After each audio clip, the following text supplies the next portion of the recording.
ঈদ ফিরতি যাত্রা নিয়ে আরো জানাতে ভোলা থেকে যুক্ত হচ্ছেন আমাদের সহকর্মী ছোটন সাহা। ছোটন, যাত্রীদের ভিড় আপনি কেমন দেখছেন সে সম্পর্কে জানাবেন এবং অতিরিক্ত ভাড়া আদায়ের কোনো অভিযোগ রয়েছে কিনা সেটাও জানাবেন।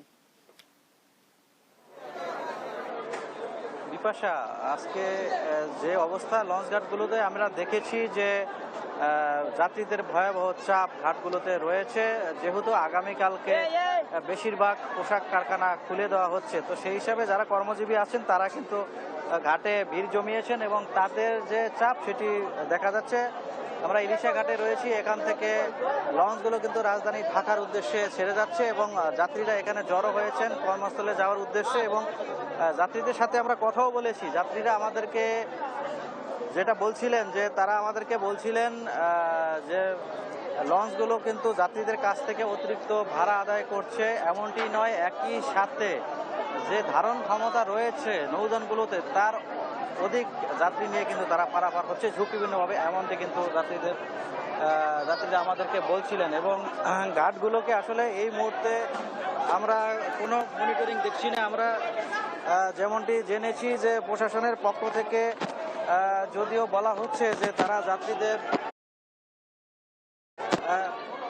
যাত্রীদের যে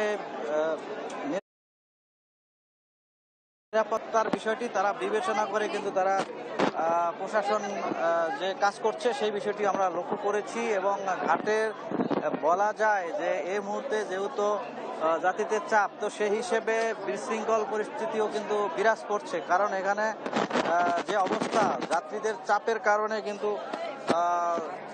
ঘাটগুলোতে তিল ধারণের কিন্তু ঠাঁই নেই, আমরা যেমনটি দেখতে পাচ্ছি। এবং ঘাটগুলোতে আমরা যাত্রীদের সাথে কথা বলেছি, তারা আসলে স্বস্তিতে ফিরলেও কিন্তু এখন যেহেতু তাদের কর্মস্থলে ফেরার পালা, তো সেই হিসেবে তাদের যেভাবেই হোক কিন্তু তাদের গাদাগাদি করে হলেও যেতে হবে, কারণ আগামীকালকে কর্মস্থল খোলা রয়েছে তাদের। তো সেই হিসেবে যাত্রীরা ঝুঁকিপূর্ণভাবেই কিন্তু তারা গন্তব্যে যাচ্ছেন এমনটি কিন্তু আমরা জেনেছি। এবং আমরা বিআইডব্লিউটি কর্তৃপক্ষের সাথে কথা বলেছি, তারা আসলে বলছিলেন যে ঈদের এই সময়টায় যেহেতু যাত্রীদের চাপ বেশি থাকে, সেই হিসেবে সুশৃঙ্খল পরিবেশ যাতে বজায় রাখতে হয় সেই বিষয়ে তারা সেই বিষয়টি মনিটরিং করছেন। একইভাবে কিন্তু জেলা প্রশাসনের পক্ষ থেকেও এই ঘাটগুলোতে যে শৃঙ্খল পরিবেশ বজায় রাখার জন্য কাজ করা হচ্ছে।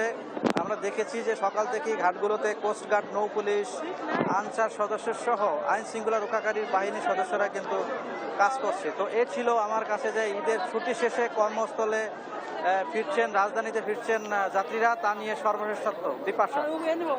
ছোটন, আপনাকে ধন্যবাদ। দর্শক, আমাদের সহকর্মী ছোটন জানাচ্ছিলেন ঢাকায় ফেরা যাত্রীদের সার্বিক পরিস্থিতি।